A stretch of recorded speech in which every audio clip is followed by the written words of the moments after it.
killed, cloned, used as a host body, and turned into a mutant. Dr. Mindbender has been through it all. Let's talk about Cobra's evil orthodontist with your hosts, Steve, Paul, and Rob. Oh, it's mind-bending time. Hello, everyone. It's Rob. Oh, It's Steve. oh, and it's me too. Mindbender. Hello, GI Joburg and Berg Course. And also, Okay. hello, Rob. Okay. There are no secrets as to who the biggest Mindbender fan of the three of us is. Paul, why don't you take a crack at telling everyone why the hell we're talking about this figure? We are talking about me because I am best mind-bending scientist ever. Also, Paul does my voice on the GI Joburg play motion, so I feel much better and much more attached to Paul now. Yeah, guys. But Paul, it's surely lost. I mean, it surely started before that. It wasn't just the play motions that endeared you to Mindbender. Did you have an affinity for him before that? Okay.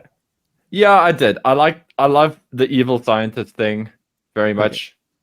And yeah, I mean, guys, like I had to get that Defense of Cobra Island pack because I really wanted a Mindbender and an Ali. The modern. Yeah, modern 25th era. anniversary one. Yes. So that kind of cemented, like, that made me realize, wow, Mindbender is actually really important to me as a GI Joe, as a villain, as a Cobra villain. And to the overall story of then it G.I. is Joe. quite a recent thing. I just want to get to the bottom of where your Mindbender obsession started. Yeah, I would say the obsession is a recent thing, as of like 2000 and what? When did we start this thing? Like 2010-ish? Is it because you see yourself as an evil scientist of sorts? I'm trying to piece together the nothing. No, it's not that at all. I just like the idea of that kind of villain. It's very Likes for me, it's very like Lovecraftian. Like I like that I love his flair. Like, guys, Mindbender is super 80s. He's a rock star and he's a scientist. I mean, like, I love that, and I love that. Like, I find that that's a common thing that I enjoy in a lot of villains in the 80s. So I dig Mumra, even though I'm not a big like Thundercats fan. I love Mumra. I love Shockwave from the Transformers, who is basically the Transformers version of Mindbender. And as so is Soundwave in some respects as well. Who else is a really, really cool, like, kind of science villain? The woman with the half hair from Captain Planet. Ooh, yeah. yes. Oh yeah, Was she a Dr. Scarab. scientist? Yes, she was. Yeah, that chick. I always found her fascinating. I think in the 80s, Yeah, I remember her being. the trope was scientists are evil. They're Like, so that's weird. Where they were going with that. Man, Well, I wonder we I all think had a predilection towards not taking science. because class. science was coming I don't up, trust my that dude. teacher. Science was starting to replace, other forms of belief systems. Suddenly, like, science was like the be all and end all. It was explaining everything, and it was like, No, evil. Well, Rob, evil. then your personal story. I mean, if we're opening with like anecdotes, like what is your reception of Dr. Mindbender? He's just weird, He's just so weird. You like look at this figure and you're like, this is a GI Joe. This dude right here. What is he doing in this franchise? Well, yeah, the Dreadnoks are in this franchise, so I suppose he kind of fits in too. But like he loves Cobra so much, he's got it on him twice. Like, it's on his little silver thing, on his cape. This guy is he's just wild. And at yeah, least I think twice. You can't undress the figure any further than taking his cape off to reveal his silver Cobra backplate. So you never know what's lurking under those. Right, you take the little monocle off. He's got a little, like, it's on his Cobra eye eyeball. there. He takes his pants down. He's like, oh, look at my undies. There's Cobra undies. Oot, oot, oot, oot. I will electrocute you now. Oot, oot, oot. He's just cool. He's weird. Hey man, all I can say is he's got metal braces to hold up that massive codpiece. Something. Holding something going on. Something needs support down there. Guys, I don't think he's just an orthodontist. As a wobbly-toothed 4 or 5-year-old, I encountered this figure at the Pick n Pay hypermarket in Constantia Village, And Oh, while there wasn't a term for it at the time, the term peg warmer hadn't been coined yet. I distinctly remember seeing this figure, perhaps even multiples of this figure, and being like, no way. if no one else is buying I'm him, not I interested in the topless purple guy. That was not an aesthetic that I enjoyed in action figures. I don't know if it is to this day. I've never really had a place for the evil scientist trope in my personal play. And so, maybe hot take, but I'm pretty middled on this figure. Like, I'm lukewarm, guys. Fair enough. I mean, I mean, I can if I appreciate saw him the as a kid, execution. I can appreciate it's a handsomely decked out figure. There's a lot of detail to enjoy. But like, is the sum of its parts something that I enjoy playing with in GI Joe? Probably not. I mean, he's an essential core character in the Cobra hierarchy now.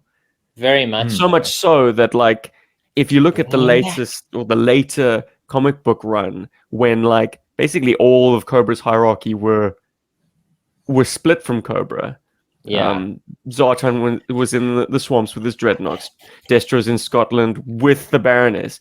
All of Cobra Commander's like upper echelon are in parts unknown. Termax and All Zaymot, he I don't know, had kind of- was this guy who like disliked him so much he created his own new leader. You know, his own like. But he was like new number master. 2.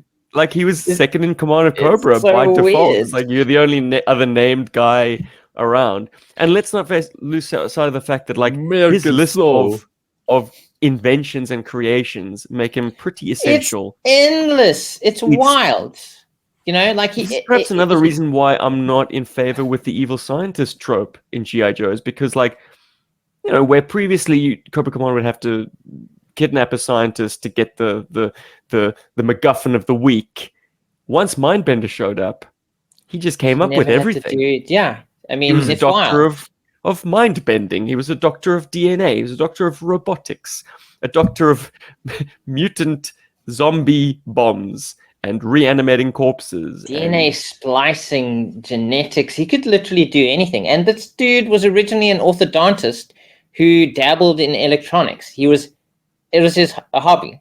He was interested in electronics, and he somehow brainwashed himself. Believe it or not, that's a part of his character that I do kind of resonate with.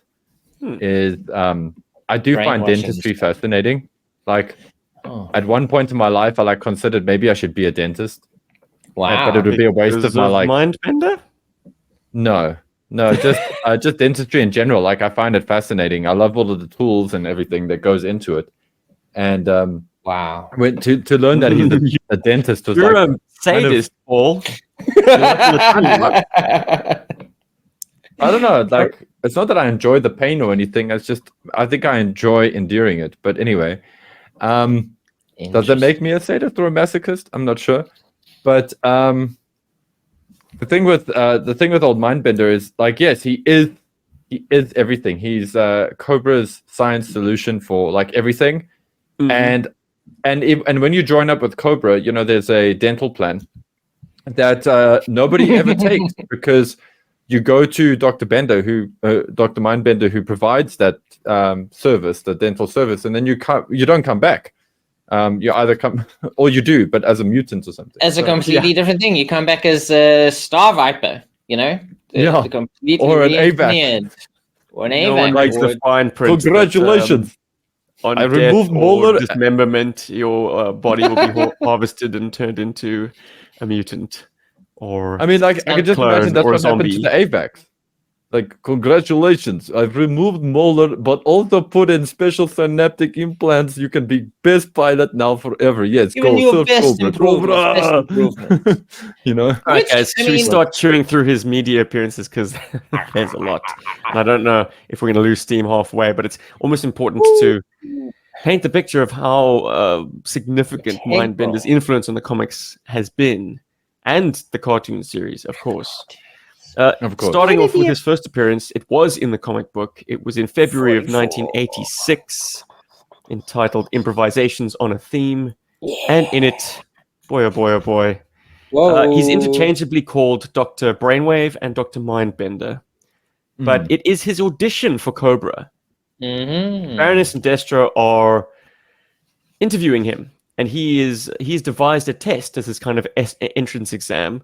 We're using actual GI Joes. Not only does he have on debut the Battle Android Troopers, which are almost like second billing, right behind his plant creeper bombs. It's wild. Just like he comes out of the gate fully formed. He has both of these things, which in themselves would have been really impressive on their own. Bats and these creeper vine bomb things. But he combines them together. Like the robots are actually essentially just the delivery device for these bombs that he wants to use. Thankfully, the bats took off and not the creeper vines. Now, him being called Dr. Brainwave, presumably that was a working title or a potential code name that he was going to have. He's name dropped on page 9 as Dr. Brainwave for the final time. And then on page 14, they've switched to Mindbender.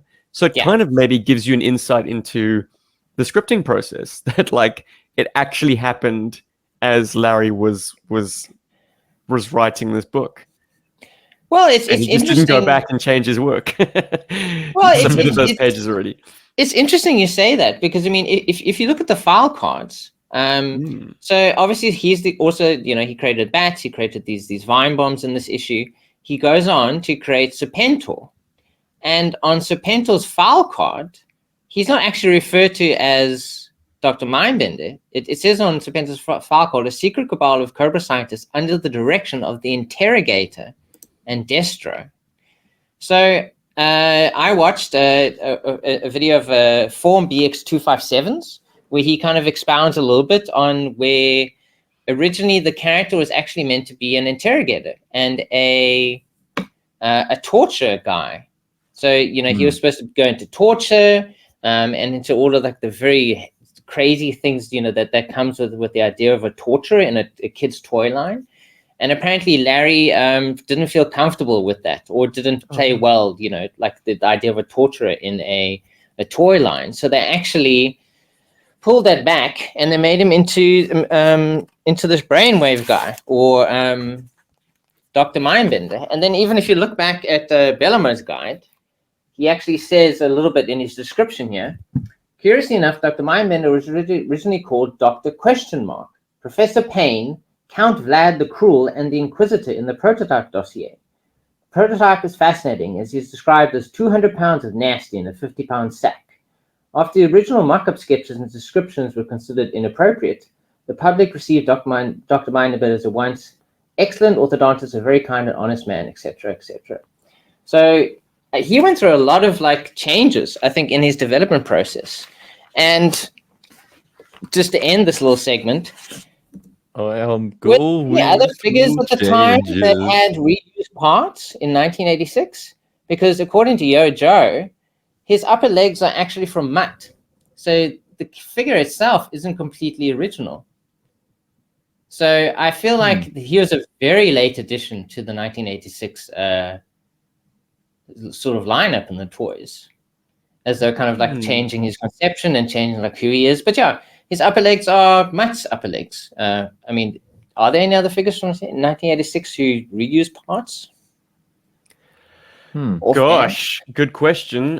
It was a year that got several parts reused in the future from it. And Iceberg's crotch became Starduster. Roadblock parts went into other figures. Guile, for instance. Yeah, so he's obviously his origin is very mired, I think. They weren't exactly sure who this guy was, but no matter who he was, he went on to be featured obviously in tons of entertainment of GI Joe, in several later issues of GI Joe, where he did crazy shit. Like what did he do, Stephen? What else did he do in the comics? All right. Well, I mean, his most important contribution has always, we have to default to the fact that he was essential to the creation of Serpentor several times. But it all kicked off in issue 49, where Destro and Dr. Mindbender are doing some grave robbing. The issue is called Serpentor, and it's quite evident that they are harvesting DNA for some nefarious purpose. Maybe it's in the title. Anyway, they steal remains of various historical leaders, put them in tanks, and craft a new leader. A simulacrum is then kind of impregnated with these memories and these, I suppose, Behavioral the character of these characteristics. various leaders. We see a close up on Genghis Khan's remains. They even use the recently deceased Storm Shadow as some fresh meat. Dr. Mindbender, in that very same issue, he unveils Dr. Venom's brainwave scanner. That is kind of going to add one of the important ingredients, like knowledge of actual real world advancements by using Dr. Mindbender's own brainwaves, and also an allegiance to Cobra. These are important ingredients to implant into this new leader. And he uses the brainwave scanner to do it. One of the myriad of new uses that Mindbender will adapt the brainwave scanner to do over the course of 300 or so issues. Which is wild. Do you think you're still seeing his additions to the brainwave scanner? You think he was the creator, but he wasn't. He kind of like adapted this technology, and he became the mind control guy. Like true, because it's Dr. Venom's machine. Well, funny you should mention that, because Venom will come back into this biography. Oh boy, does he! Boy, does he! Oh wow! Spoilers, perhaps. Okay, so I mean, Serpentor being the major contribution, we have several other minor ones. I'm not entirely sure if it's Mindbender who is responsible for the technology, but he certainly is taking some of the credit for it. The paranoia waves that are used in Frusenland to sow dissent amongst its population, it's something that he's peddling to the leader, the president of that country. It's something that Baroness tells us that it was something that the late Quinn gave us, which is true. It was in issue 2 of GI Joe. I mean, this is how far back the history goes. That Quinn the Eskimo secured this paranoia weapon in Panic at the North Pole. Seems he must have sold it on to Cobra. But it's Dr. Mindbender who is popping champagne corks on the subject. And it occurs to me, like, Mindbender came on to the team after Quinn was already dead. But here he is talking about this guy like he knew him, which is curious to me. But Larry's come out on the fact that, like, his entire run is a giant retcon anyway. So maybe Mindbender's audition happened before Quinn died. Way before. Somehow. Yeah, it could be, chronologically. I mean, some of these events take place, the issue numbers aren't necessarily like the chronological order of things. What I like about this is that, like, the terror drones are literally terror drones. They induce terror in anyone who sees that's meant to be their function. Yeah. Yeah. Well, from the comic book, yeah. It is wild. They are and it is possibly awesome there's thing. air defense stations, but the truth of them is that they put out this ultra low frequency that will destabilize countries effectively. So sell them to stable capitalist economies and then watch the rot set in. It's very Cobra, very seditious. I love it. And something that I'm sure Mindbender, as the chief inventor and science guy, must have had a hand in developing. But what he definitely did almost entirely on his own was the Pythonization process. In issue 88, GI Joe, Real American Hero versus the Python Patrol, in an issue entitled Python Patrol, he is updating old Cobra and GI Joe tech by spraying it with Python. He's got a giant tank on his back agent and a spray nozzle. Why didn't we get a figure with that accessory? If you will accompany me to the motor pool, we are ready to commence Pythonizing. Now, the great conceit of this issue is that we never really find out if the process worked or not. Sure, Cobra troops in Python equipment and vehicles are able to sneak past the Darklonian border and into Volker Kukukland, but we learn later that the radar was turned off that whole time. So Well, I mean, we had a it's look Larry at it kind of poking recently. fun at this technology. I Oh, like for it. sure. But he did go on to use it properly. I mean, in that issue, I think I covered recently. I think it was Special Missions 24, 28, Right. with the Stellar Stiletto, where I mean, it was posited as a functioning technology. So at some point, it does work. But obviously, at this They point, got the it's just source like, right. I got to get this stuff in there. I got to come up with a reason why we're repainting the toys and selling them again. So I just like that on debut, all the Python equipment, like, there's this lingering doubt as to whether or not it actually worked, whether Mindbender's all he's made up to be or he's a total crackpot and he's really overstepped his modus operandi. I don't know. that is a great He can't get it right all thumb-in-cheek, the time.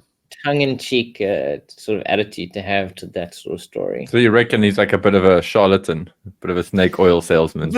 I think he has why to have not? bad ideas every now and then, you know. It goes with And the territory also, of the evil scientist trope that sometimes it blows up in your face. yeah, or Otherwise- he No. takes credit for stuff Dr. he never Doom. did. I mean, did he actually create the bats? I mean, he didn't create the brainwave scanner, but he took credit for it later on, and he uses it extensively, even though he didn't make it And himself. what about the? I feel we might cover this in a future episode of this as well. But what about the mini brainwave scanners inside the snake armor? Ooh. Was Oh, Mindbender? well, that would have involved with predated Mindbender completely. Yeah, so But that he still goes been- on to do some pretty similar stuff. Mm. Oh, man. He also goes on to die. Oh no! Yep, spoilers. Cobra Oh. Commander, Doesn't he the die in the real Cobra tanker? Commander, he come back and I'm he back. chucks all the traitors into the freighter on Cobra Island and then sends it upriver and buries it under a volcano. Very dramatic.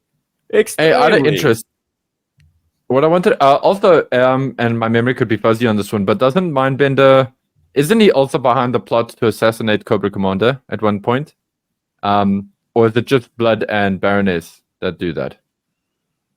I keep thinking that Mindbender was somehow involved in that. Not entirely sure. I mean, the issue in question, issue number. Oh dear, I've zoomed in. Issue number Too dot much. gain. Issue number zoomed in on Dot, Cobra dot, Commander Root. 98 opens with Raptor trying to tell Mindbender that he knows where Cobra Commander's buried, and you're good at reanimating corpses, Mindbender, so maybe we can bring him back to life. Only they go to the gravesite to see that there's no corpse remaining. And I think Cobra Commander he regards Mindbender as being complicit in all this. And let's not lose sight of the fact that in the Cobra Island Civil War, Mindbender was on the side of Serpentor until Serpentor died. So, like, in the eyes of Cobra Commander, he can't trust this guy. And that's why he winds up getting kicked into that freighter hold and, buried alive. I think the explanation comes on the page that I'm pulling up right now. Mindbender's gloating because Cobra Commander's just kicked Fred 7 into the hold, and he's like, "And you, Fred 7, thought I was dead, didn't you?" Because Fred was the guy who shot Cobra Commander in the first place. Mindbender's like, "Look at him squirm. Looks like Fred is unemployed and the market is real slow for ex-leaders of clandestine terrorist organizations." To which Cobra Commander says, "What's so funny? You were in on it. Raptor even helped Whoa. bury me." And Mindbender's like, "But not me. I was miles away." That may be true, but when you find out, you played along for your own gain. Throw them in with the others. So Cobra Commander is taking no prisoners. Anyone who was even remotely unloyal to him after his passing, his supposed passing, gets chucked in. And grisly death, guys, for most every... Whoa! Grisly death for most of these guys. But is it a true death if you don't see the body? Hollywood says no. Yeah, exactly. Dumb question, maybe. Somehow Grisly Mindbender death, survived. we see it in the next... we see it in issue 114. We see a whole bunch of Schrodinger's mind corpses, skeletons. They're all dead. Not all. Somebody dug their way out. Most of these people died in agony, like they were poisoned. Turns out it was botulism. They were living off ham and lima beans, sea rations, and they hit a batch that had gone bad. Not a great way to go out. But as I say, is a character truly dead if you don't see the body? No. Not well, we do get to see the body. Sorry, that was a bait and switch. In issue 116, Destro must die. We open with a splash page, or a single page splash, and whose corpse is right in front? I mean, that moustache can only be one man, right? It's Mindbender. Well, it could also be Voltar, but we have Voltar there too. The difference. Raptor, Voltar, and Mindbender. Even Firefly, but as Firefly remarks later, anyone could wear the mask. Anyone can put on a moustache. That's part of his allure. That's part of shave his their mystique, head. I think I remember a question on the letters pages about rates of decomposition coming out of this. Because 2 issues back, we saw like full-on skeletons. And now we see a lot more skin on these corpses. But like Larry handled it like a champ. Like, rates of decomposition vary room to room, climate to climate. Basically bullshitting his way out of that little corner that the artist put him in. Yeah, that's bullshit. Like, he should have just turned around and just said, you know what, we're telling a story, and this is how it works. But what plot twist? Dr. Mindbender is dead? How's that possible? We just saw him in issue 308 of GI Joe recently. How can it be? Firstly, just I am Jesus. Checking in with you guys, what does the death of Mindbender mean for you? Is it even relevant? Oh, for me, it's relevant. Like, Sad, because he's an interesting gone. character. He's a character whose characterization and dialogue, like, often puts me through some stuff. The new GI Joe books, the Larry Hama ones, I generally find like Mindbender stuff to be kind of mostly entertaining, even though it's all over the place. Like, I think he's one of the reasons I actually still pass an eye on that book is to see what silly thing he's going to say now or whatever. What's that silly guy saying again? Is he explaining what the brainwave scanner does again to the same person he spoke to in the previous issue? Oh, Mindbender. Oh, I just like the character. Brainwashings you've given yourself over time, but you're going senile, Mindbender. And I think, Cobra loses a great scientific mind. He came up with so much stuff for them. Like, who comes up with stuff for them after that? Probably not a lot of other people. And it's a role that you can't easily fill, you know. So it's a great loss for Cobra. But obviously, Cobra Command at the time was like, I got to cut all of these guys out. It's not, it's not about innovation and whatever else. It's just about having loyalty. And I'll figure something else out. I'll hire more people. But he lost a great mind when he threw Mindbender in the pit. In much the same way that Larry got rid of a whole bunch of figures that were being discontinued, or that weren't going to get later issues, like Quick Kick, like Doc, like the Battle Force 2000. Yeah, fair enough, I suppose he had a hit list of Cobra characters that he could axe, like Voltar, like Raptor, like Crocmaster, like Dr. Mindbender. However, Hasbro's got a short memory, because in 1993 they produced a Battle Core figure of Dr. Mindbender. All the deaths happened in September of 1991, and 2 years later, boy oh boy, you guessed it, he had to somehow finagle a way of getting Mindbender back into GI Joe. Somehow Mindbender survived. Turns out Cobra Commander had a clone in a tank stored somewhere in Millville. They're moving the tank, and a civilian who refuses to be brainwashed anymore breaks free, smashes into some alley vipers and vipers that are carrying this tank. It smashes on the floor, and somehow this civilian throws his brainwave scanner helmet onto the floor, and it shocks the clone into life. Wow. And the clone somehow has Dr. Mindbender's memories. I don't know. it's difficult to see exactly what goes on there. The scripting is very brief. In fact, I was of the opinion that maybe this is the reanimated corpse of the real Dr. Mindbender, the original Dr. Mindbender. That would But make lo more and behold, Megatron sets the story straight by jumping in and saying, reanimation of organic tissue through DNA cloning. So Megatron tells us this is in fact a clone. He's done his sort of scan, a Terminator-like readout pops up, and he determines that this is in fact a clone Gen of the 2 original Megatron. Mindbender's DNA. Wild. So does that mean at every appearance of Dr. Mindbender from 1993 into present day, we are looking at a clone? How does that sit with you, Chris? I would say so. Well, cloning is a wild process. If he has the memories of the original Dr. Mindbender, if he thinks he's Dr. Mindbender, who's to say he isn't? Yes, What's the original dent. It's the ship. What isn't it? The ship of Theseus, yeah. If you replace every Theseus, yeah. board, is it still the same ship? the Is ship? it still the original? Yeah, I think it's that situation. Or like transporters on Star Trek, does the original vaporize and you emerge? You know, they kind of like a reconstruction on the other side to stuff. Are you the real you? I mean, wow, this question is bigger than a little toy podcast. But Brundlefly. Just throw that in there. put one of those flies in there.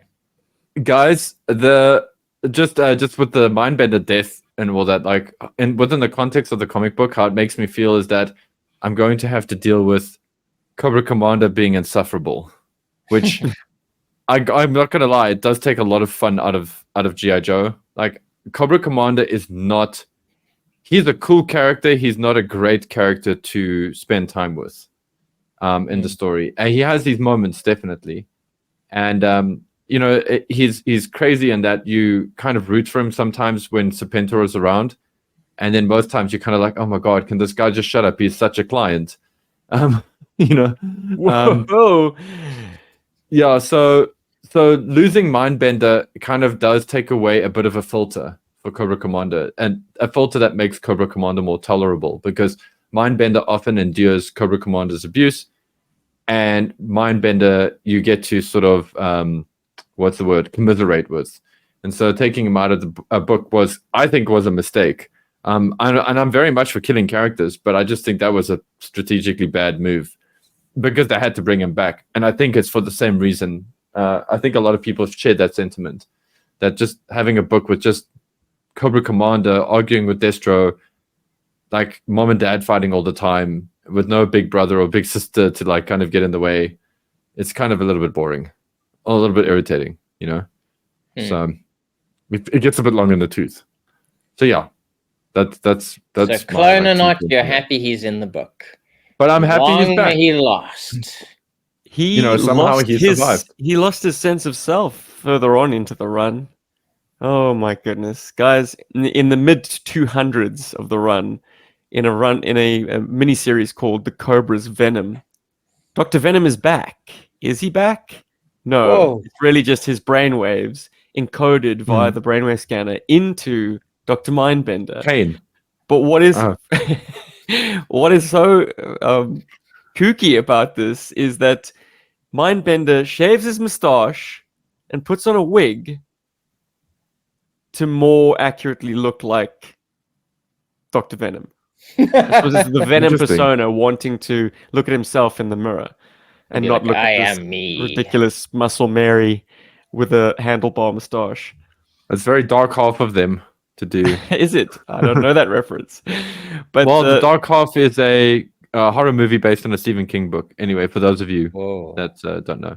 Yeah. In a RoboCop 2 twist, Dr. Venom's ultimate evolution is to download his mind into a giant robot. He succeeds in doing so, and that means that Mindbender once again has control over his body. So he yanks off the toupee, and a little curl of flame even appears across his face to simulate a mustache. He's Isn't back, that cute? baby. This is Cool wild artistic because, move there. like, several. Yeah. I mean, I don't know when this happens, like, in real world Issue time. 256. But like Wow. in Spider-Man, they did something similar where Doctor No, it's like Octopus. Dr. Octopus, his brain waves are somehow put on inside Peter's brain, and then Yep. Peter then stops existing essentially, and This Dr. happened Octopus in becomes the superior 2018. Spider-Man. 2018. So I think it probably was around about the same time. I think people were kind of like riffing off the same sort of ideas, where like your greatest villains or like another personality takes over your entire body for a while. That's wild. It's very interesting times in comics and the world where these similar ideas are coming up. The same Okay, issue so- featured a robot ninja with Storm Whoa. Shadow's brainwaves encoded into it. A ninja that has disappeared and never to be seen again. Somewhere at large in the Harmerverse GI Joe soon. universe, a Storm Shadow robot ninja exists. Well, after Larry watches this episode, we're gonna see that guy appear It's gonna say the same thing. in an issue very soon. Somebody's gonna tell Larry 42, very soon. they're gonna be like you know that podcast from South Africa where the one member like really criticized your current run of the book? Yeah, they just rediscovered that cyborg Storm Shadow. Yeah, we should put that remember in the that new guy? book. He was pretty cool, wasn't he? He was pretty awesome. well, Yeah, actually, I kind doing of the like that research idea. for this reminded me of the fact that like they've already discovered the remains of the original Serpentor and reanimated those. So whatever we're seeing in current era Oh yes, from with the Skybound, wound. is Is that another version and that was. is it a clone of that Serpentor's dead remains? We're drifting off topic here, But but then like, it's a clone that also has the same injury. That's weird. I mean, like We should ask when you clone Mindbender. something, it doesn't have the same injury. Well, ironically, mean, this Mindbender one. wasn't holding that body in the first appearance of it. It wound up at the pit. So the Joes wow. had that Serpentor, and they were reanimating him for reasons. And that Interesting. ultimately led to the death of Snake Eyes. But that's the story for another day. another story. I Or think I'm somebody done else's talking about podcast. comic books. Oh, well, of course. In issue 297, Mindbender animates Serpentor Khan. Yes, to and the new in issue leader. 300, Serpentor Khan sets off a bomb, and 301, they all come back as mutants. So currently, Yeah, they Dr. unleash Mindbender the is Borocalypse. a mutant clone. So Yes. his story has gone very, very far from being a guy Of presumably auditioning. like increased stamina, strength, like physical threat levels. Like they You would haven't assume really so. He was pretty threatening without all that. I mean, look at him. He's buff. He jacked. Yeah, he lifts, bro. Like like this is 100%. this is. I mean, check at them pics. I mean, this guy, he's not shy. He's just like, yeah, my midlife crisis is being mad scientist. That's great. I have my mother's body. Anyway, let me stop laughing at my own joke for a second. Never. Which brings us to the cartoon, right? I guess, Because- yeah. Yeah. He was in at least one of them, I Should I think. say to his media appearances? So, guys, if I had to go through every media appearance of Mindbenders, I think we would be here for a lot longer than we would with the comic books because he's a strong feature in pretty much every episode. He also serves the same role as Stephen mentioned. It's just as soon as like Cobra Commander stops having to kidnap scientists, he starts outsourcing all of that to Mindbender, and yeah, so Mindbender ends up creating all the MacGuffins. If not Mindbender, Destro, So I think what's important is that we mention like probably one of the most important episodes in for Mindbender in the GI Joe Sunbow run, which is Arise Serpentor Arise, which details Mindbender having a dream about DNA. And, No, Cobra Commander, no! I mean, it's his debut, and boy, oh boy, Great he's giving shtick. Right up so and real yeah, acting so chops from Brian Cummings, the voice it is artist. Brian Cummings, yeah. Sounds right to me. So Mindbender, like, kind of, yeah, like he creates Serpentor, and And then Serpentor, it becomes the sort of cockfight between Serpentor and Cobra Commander for leadership of Cobra itself. And Mindbender's coming up with like little schemes and things here and there, and he's got the best voice in the animated series. Or next to Destro's, I suppose. I don't know. Let us know your favorites in the comments. But yeah, so Mindbender's great, and I do say but, he has made some other media appearances. I don't have footage of it because I'm sorry, I just can't spread the disease of this. The Valorverse Venom. Oh, Valorverse Spy Venom. Troops. Word. Yeah, no, sorry, Spy Troops. Thank you. I keep calling Spy Troops Valorverse Venom. That CG Same animated thing is so ridiculous. But if there's one character that actually feels true to who he really is, it was actually Mindbender. I had to endure that shit the other day because just to get research and just have knowledge of it when I spoke about it on this podcast. But it's just Mindbender sort of uttering under his breath when Cobra Commander interrupts his experiment and whatever. Yeah, and I it's remember just his voice not fitting terribly well. yeah, he's like, I'm Dr. Mindbender. Or something, you know what I mean? I'm being hyperbolic now, or extreme now, but like So glad you he said really before. does not sound like this. Does not sound like he comes from Transcarpathia, which actually we don't. What is his origin? Where does this guy come from?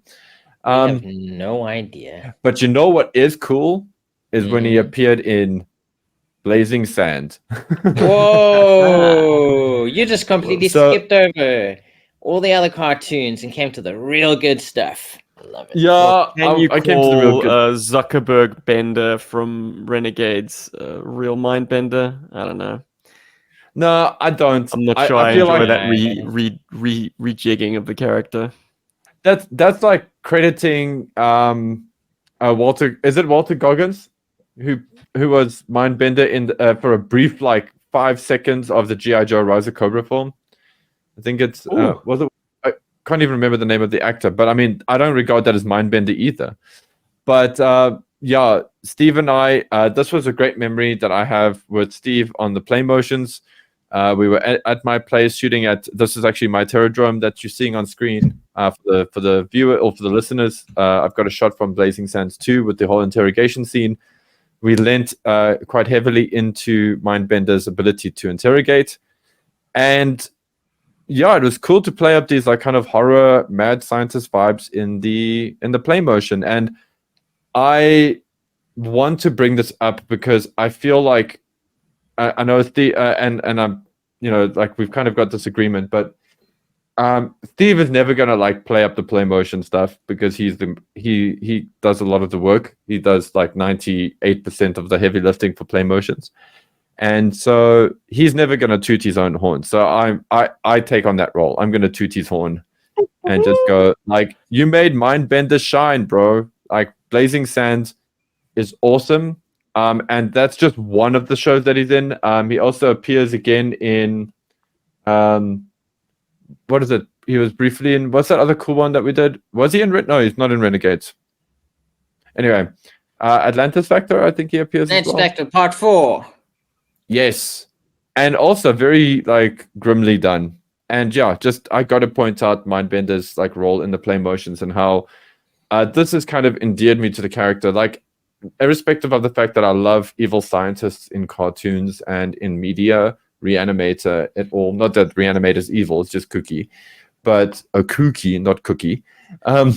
Cookie. But Mindbender and I feel like we share a bond because I've had the opportunity to do his voice a lot, and I've kind of embraced his character for these things. And you know, when we were doing this stuff, Steve and I did go back and forth on my performance for the voice, and so it does feel like quite a refined character. So I think I felt like he had to be mentioned for the play motions. And yes, I'm talking about the play motion way more than Sunbow.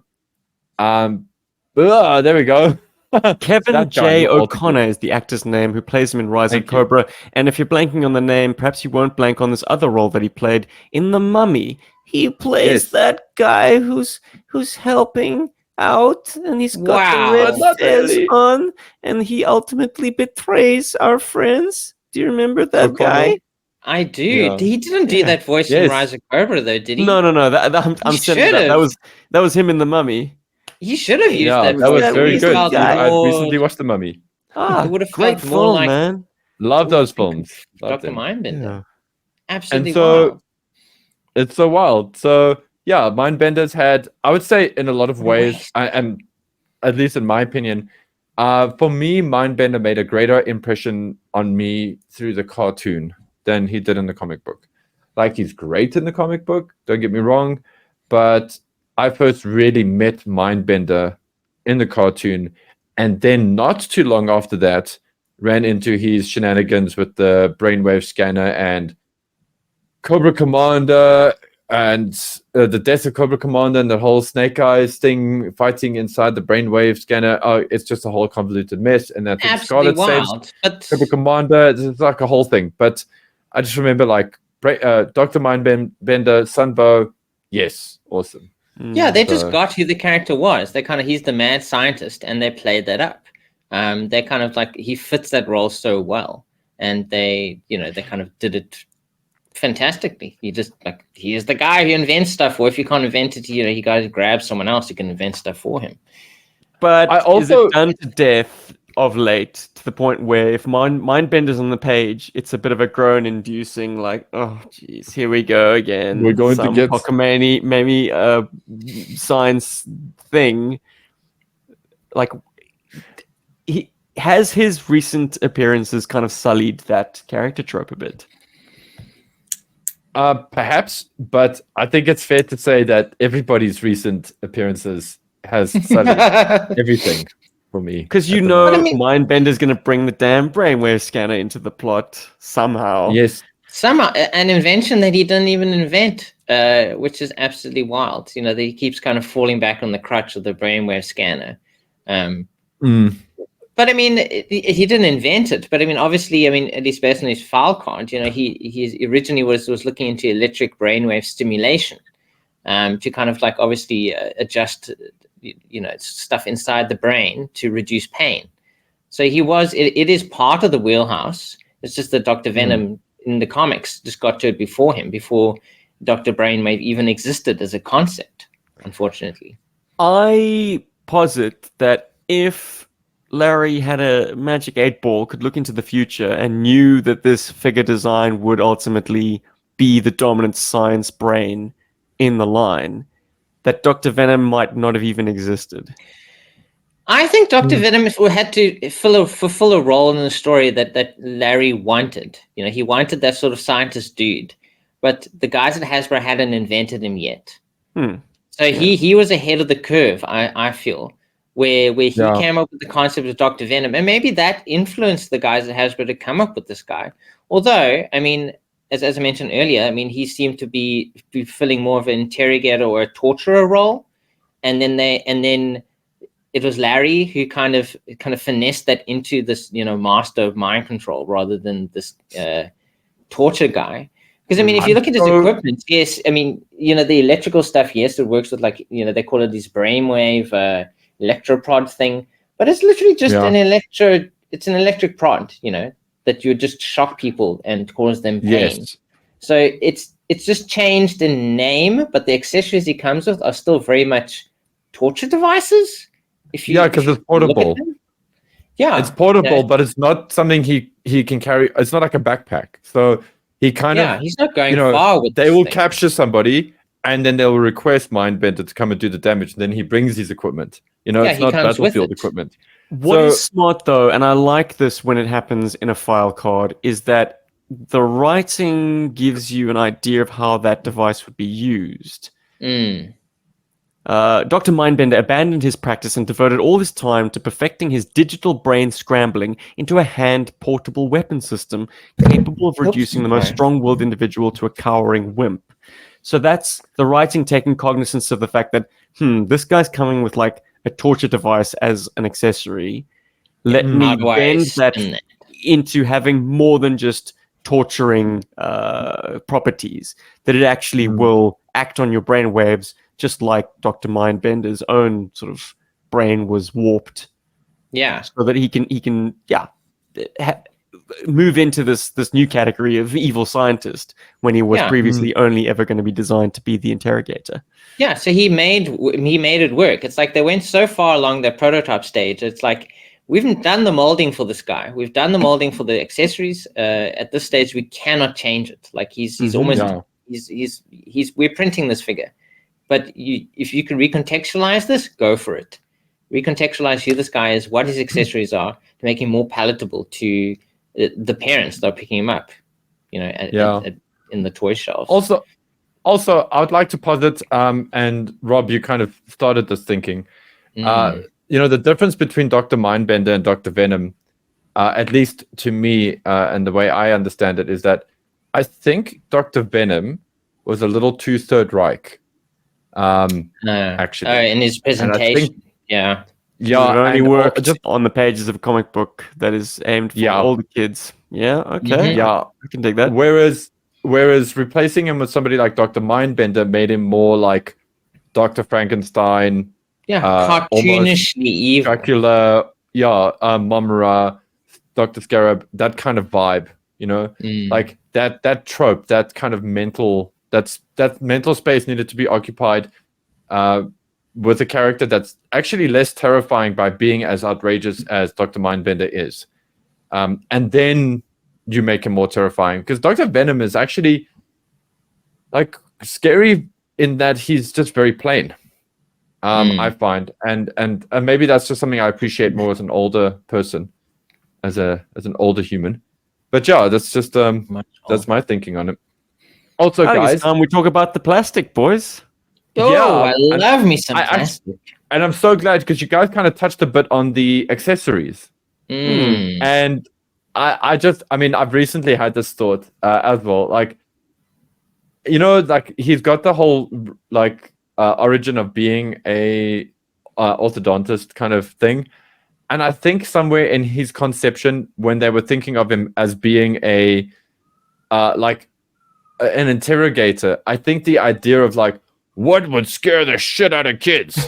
Let's make him a dentist. You know? Yeah, but we'll call him an orthodontist because that sounds like a dentist's dad. You know? So like, and so I think a lot of his like weapon design is actually based on like a dentistry tool that's just been enlarged. And the artwork, the actual card art, which is now being shown on screen, kind of, I feel strongly courtesy of 3D Joe's, I might add. Thank you once again. Thank you, to their 3D Joe's. excellent site. You are invaluable to every GI Joe fan in existence. Word. So yeah, I think that there's a strong dental influence on the creation of his gear, because even like that backpack. I mean, what is that like? It's actually just it's not like a backpack. kind of It's not a backpack. I mean that thing. It's a giant. It's basically a compressor. You know. No, it's which a generator. Is I think it's an name electric generator. It's name checked on the card. It is, but comes if with a you 50 look cal at it, pistol and electric prod with generator. Yeah, but if you just stare at it, you know, it looks like it's a pump of some sort. That to me, it looks like a compressor because it's got a means to bring air into it. It's got a hose to send the air through. It's almost like an airbrush as well. It also kind of reminds me of an airbrush, but I wouldn't have seen it that way for a long time until much later when I got an airbrush. Yeah. This guy's equivalent could be anything you want it to be. You know, I think that's why it was so easy to kind of finesse him. You know, from being a torturer into a mind wiper. So this is the original version of him, and obviously this is the version that has sort of dominated this look. Version 1 is the look that has dominated throughout his history. Obviously, as we said, they tried to reinvent him in the 90s. Evil Picard. Yeah, Evil Picard. But yeah, they tried to reinvent him in the 90s, but that didn't sort of, take... Shit, how cool would Patrick Stewart have played Mindbender? Make it so. Patrick Stewart would have owned the shit out of this role. Just saying. Like, this character's too good for him, I think, It's too good. Actually, not spoken about the prod and the generator. Now, what about his pistol? Do you guys like it? Yes. Yeah, it's a nice variation on the regular pistol. It's different. It's definitely a kind of a made-up gun as opposed to guns that approximate something real. I mean, the I pistol like that grip looks pretty Mindbender's done- standard, but the slide, yeah, man, it's got some weird other stuff going on there. Yeah, which I feel works for somebody like Mindbender. I also like that it's a pistol. Listen, first, if I can say this, first prize would have been if he came with a gun very similar to Destro V1. Right, Something that's small and elegant. dainty. Yeah. And also looking quite German, like turn of the century. I mean, yeah. Destro's gun and Han Solo's gun, they're based on the Mauser, Yes. which is a German gun of the And early that's almost 1900s. two on the nose. Like Well, it would have getting been a cool if leg. he Yeah. had a Luger, perhaps, but that would put him very on par with Dr. Venom. No, this Yeah. gun is kind of mongrel. It's over designed, but in a way that like a more teched out scientist might appreciate. Yeah. Yeah, it's Yeah, I got think computer it looks aiming science and all fiction-y. kinds of shit. Mm-hmm. It is Looks over like The same designed, but color I've got, as the sculpted gun on his, as I learned today, his mutt leg. Parts reused from mutt. mutt leg. Yeah, they match the color. For a very, second, I very thought that nice. was maybe a military term for like a thigh. Plate carrier Yes. and mutt leg. Mutt leg holster. But yeah, this is the look that endured. I mean, we get it again in the modern era. Obviously, during the in-between time, they did try and make him look more closer to what an actual scientist would be. I think there was a version of him that did have the lab white. coat look and everything else. And that, I mean, that puts him very much, back into the whole orthodontry sort of sector and being a proper mad scientist. But yeah, they knocked it out of the park with the original version. Totally. And like, okay, I'm going to pull back to something that I remember from one of our early podcasts when we were talking about Mindbender. And Steve, it was actually a theory you posited at one point, was that the way that the monocle for Mindbender is set in the eye, it almost seemed like it was a bit cybernetic. Like It seems too deep. Yeah. Yes. Yeah. It really And, does. Side by side, like if you look at his, if you take the figure and rotate it, where his eye should be in terms of the sculpting, if you look at the left side of his face and then you turn it to the right side of his face, that monocle is set way too deep. He's got kind of a bulgy eye. Yeah. Like a Okay, pug. Paul, carry on with that. Yeah. So Yeah. I remember that being like kind of a strong moment for me in liking this figure as well, because it just gave him another edge and it made me want to draw him. And I think that's when I started like sketching Mindbender quite a bit here and there. Like getting my head into that. So yeah, so you can play it that way. You can kind of play it as maybe he has a cybernetic eye. Yes, it was sort of like explained that it wasn't, and it's definitely not if you see it in the comic book. So that's one thing that's great. Choice.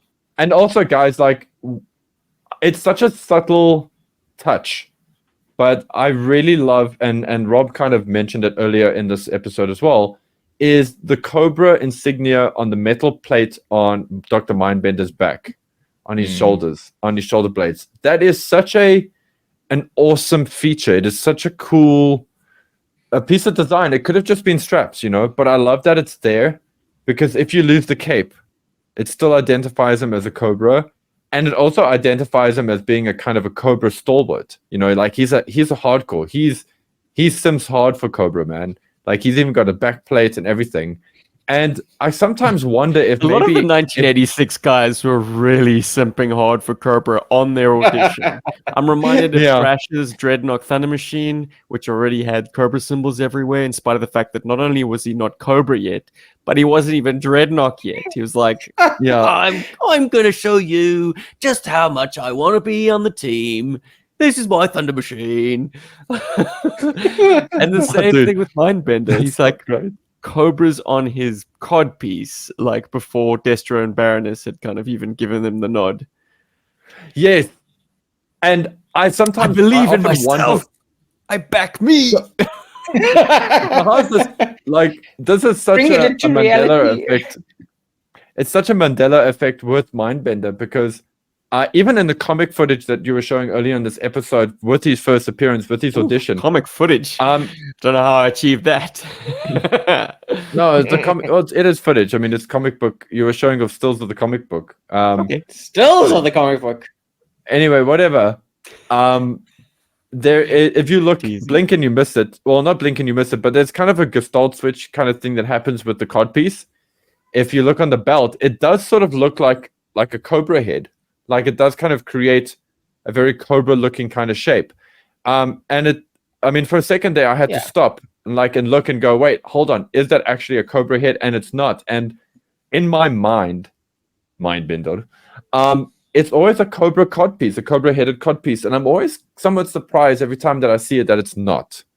Like it feels like it was for a long time, and then Feels like it reality should have changed been. or something. Paul, you used to joke that it's got various control features. Yes. Just I don't know. They control how low his codpiece is hanging or something. I don't know. They retract if he wants to tighten things up. Yeah, he can tighten it up, loosen it up, he can open it up, tight, pee. my dude. Yeah. So yeah, there's also that side of it. So it's just that's where my mind is at with this at the moment, and so it comes and it love goes. him. Sometimes you're like, it's like this, like it's not that. I mean, the figure itself has weird. I mean, yes, the card piece is the straps, but like the little gauntlets he's wearing are very strange. They're very ornate, not yeah. standard. They're very ornate, and the kind of boots he's wearing as well. He's kind of like his little knee-high boots, and they kind of have what you would think are kind of like spurs on them, but they're basically just like extra detailing on the boots. Yeah, they're a bit like go-go boots.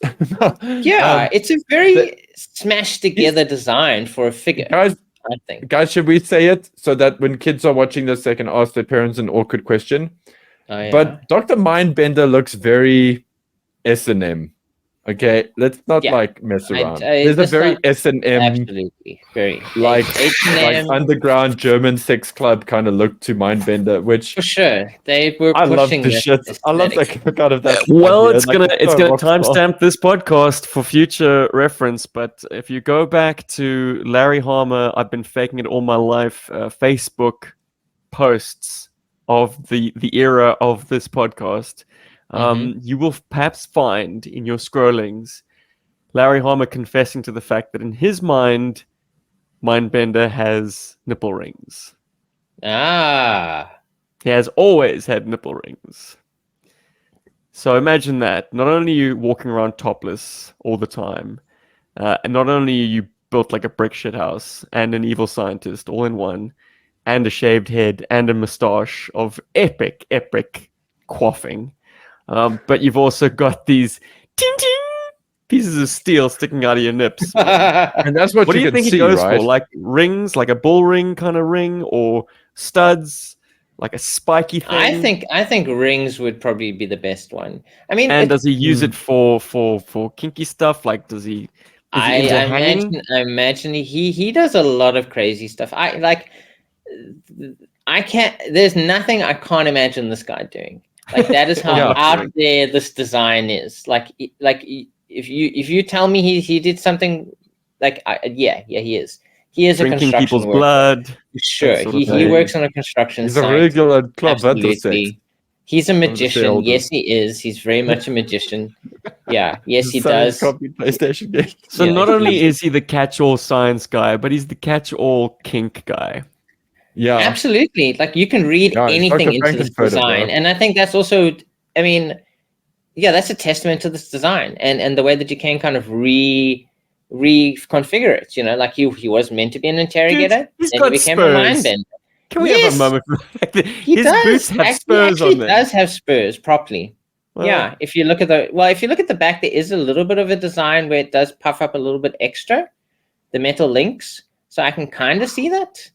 it's a lot. That's what I'm saying. lot. I mean, the figure is a mishmash. And these It tridents is on a his lot. gauntlets. I tried to show them off on 3D Joe's a moment ago. Yeah, they're we kind of weird. Didn't get a chance to You know, gloss it's- over them. it's such Is he a an naval interesting- man? Or he's just got a thing for The Navy melody men? of the sea? I think exactly. he loves semen. for sure. Indeed. Like my favorite very movie much is about once the cinema. Red October. You know. On So- that bombshell, boys, shall we point our feet towards the door? I think I absolutely. still don't know where I sit on this. Like, it's a fantastically interesting presentation and an You will absolute never pillar forget of Cobra. Dr. Mindbender. That's the thing, like whether you like him or not, you will never forget him. He's just that he has that distinctive and unforgettable look. I honestly, I think the figure isn't one of the best. Like, I think he's, some of the design choices are way out there. It's not What? crazily awesome. But like he's unique. He's a mishmash of everything, and yeah, his head sculpt is fantastic. You definitely can't go wrong. Presentation is also elevated, and we haven't given it nearly enough props by giving him the soft goods, giving him this Oh kind yeah. of imposing Darth Vader black velour. It gives him this triangular silhouette with the muscles kind of bulging out Yeah. the top, and the a much better quality polished cape dome. than Yes. other characters at the time. Serpentor, exactly. This one is pretty hardy. There were two versions of the Cobra symbol. I believe there's a sticker, which I'm glad That none of sounds us possess. awful. It That looks sounds like it peels awful. quite badly. But we all And have the later issue, which is yeah, I I suppose a mean- fabric paint. Yeah, for me, I'm missing one or two of the little little bars within the Cobra symbol, but otherwise it's still very clear. And I think for the most part, mine has kind of survived very successfully. And Something looking at Steve interesting on the that images, Form BX257's review tipped me onto the fact that like Kevin, Form BX257, actually flips the collar down. It is it's something you could do. I'm not sure if he ironed it that way, because after watching that review, I actually did try and do the same. It just It's pops up not on mine too. something. Yeah, I think you'd have to iron that to kind of get it to be like that, and it actually looks kind of cool with it kind of like not so popped and having it flare back like that. But I feel like the fabric itself doesn't want to Like stay like this. that, although Paul can do it quite easily. Yeah. Exactly. Um, I figured it out as well. It gives him more like bravado, it seems. More like he's Ray. less cloaked. Yeah, it's more regal. Mm. yeah, it's more and, out there. and in so doing, I think he looks a little bit perhaps more cartoon accurate by rolling. Yeah. Yeah.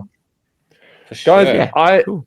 I want to say that like Dr. Mindbender is in toy form is an amazingly like well represented figure version or figure interpretation of his comic book appearance and of his cartoon appearances. I mean, I know that this is intentional, but I think he's done really, really well.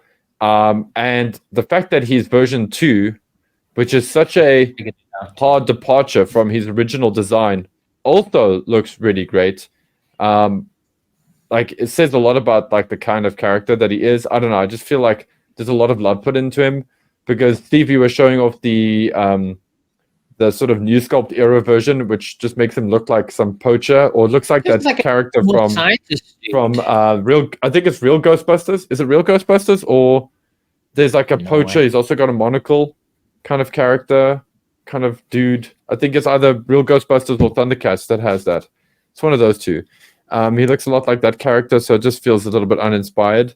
Like I just find that looks very boring. It looks very like I work for Nokia kind of vibe.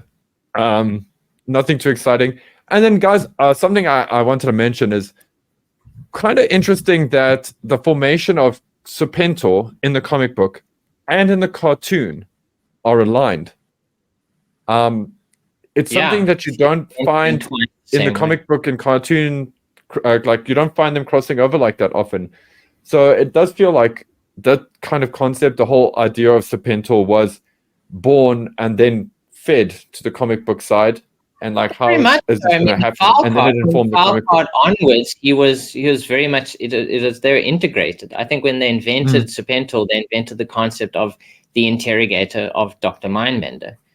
So I think they came as a concept. They came as a package idea, and then that's kind of the way that he was conceptualized. Always, going into the comics and the cartoons. I just love that that is a constant for us, because if you look at today's comic books, and I'm talking about Skybound now, and I'm talking about the Energon universe in Skybound, we have the Energon, the whole Cobra La vibes, and all of that going on, and we kind of have the fact that both the cartoon and the comic book both use the same origin for Serpentor in that respect. You know, like they both have that, and it's cool because Energon Universe can take the ball and run with it and go, yes, it is actually Cobra La that imprinted the idea in Dr. Mindbender's mind, or we can whatever. finally see that realized, and They can do that, and that is kind of, and that is canon for two groups of fans. You know, for guys who never read the comic books. You know, that's also kind of, and the file card fans, the toy fans, have that idea in there too. So actually, it's across three different. It's cool that that happens.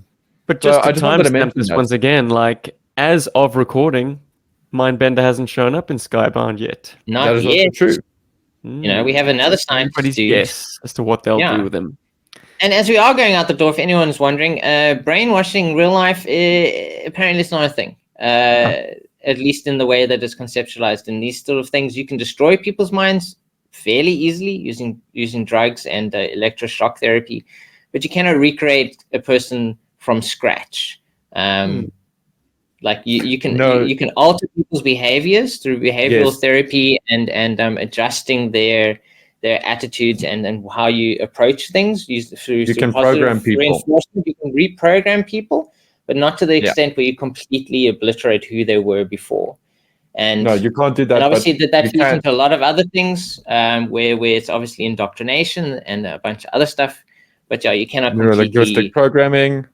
You mean I can't download Snake Eyes' memories and become an Arashikage monster? No, not in real life, unfortunately. We're not at that point yet, or at least in our understanding of psychology and of the brain, we're not there yet. But what you can do is enjoy Mindbender all day long in all his glory, wherever you are, on the streets, in the clubs, on an airplane, at night, on a pole, wherever you are. Yeah, dude, take him to the club. I've never bought this figure, nor have I ever sought to buy him. But I accumulated 4, gave 1 to you. So, like, bloody I would like mine back then, because I had 2. And I don't have a backup in case something happens to him. You have what? You have 2 and you don't have a backup. Oh my God. I had 2. I gave mine to Rob. My second one to Rob. That's very kind of you. I'll keep him safe. Don't worry. So I mean, didn't. I gave the hypothesis I didn't have your one. This was a peg warmer before such a term existed. And I think it's borne out by exactly how many GI Joburg happen to possess. I think people just love the concept of the character, but a lot of people just didn't like the toy until after seeing the cartoons. And then obviously by the time they loved the idea of the scientist dude, he was gone off the shelves, either packed away in the everyone back had to have a Mindbender. So by hook or by crook, hopefully everyone who wanted one has one. By now, I'm sure everyone does. As a child, this as a toy would make me feel a little bit uncomfortable. Just saying. Yeah. No, that's why he was a. I mean, I think that's part of the reason he was a pig for adults. This is like the same reason, same reason, like Dr. Frankenfurter makes people feel uncomfortable. And then by extension, when the whole cast of Rocky Horror ends up in tight leather, makes people feel uncomfortable. I think that's the same reason that Mindbender was a little bit risque. For sure. Well, I can attest to that as a youngster, passing up on him because he was just a little too out there. Sure. But there are a lot of people in this world that make me that's an awkward boner I don't want to deal with. I'm kidding, man. You're an awkward boner. Thanks to the patrons. Love you, dude. Yeah, these people make me feel very comfortable and very happy to know that people support us. Always, we love every single one of you guys. You're the best. Mindbender. We love you all. And thanks to you out there, you wonderful GI Joburg listeners and watchers. We are thrilled to be able to be 3 friends who meet to talk about our favorite toys and have people actually come and listen to it. I mean, yeah, for sure. What a dream. Enjoyed listening to us talking about Dr. Mindbender. If you have some Mindbender stories of your own, feel free to drop into the YouTube comments section and leave us a comment. Yeah, throw it at us. Or you can even email us, arealsouthafricanhero@gmail.com. If you don't want to put it in the public, you can send it via email. We will have a look at them. Tell us your beautiful Mindbender stories. And remember to floss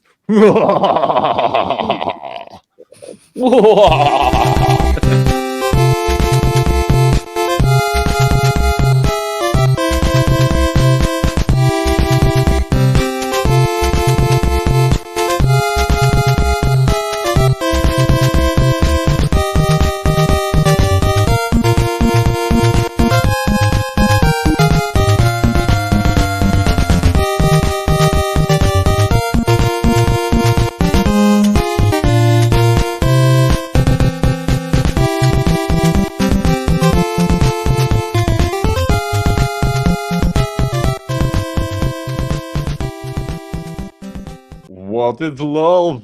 Baby, don't hurt me. Don't hurt me no more.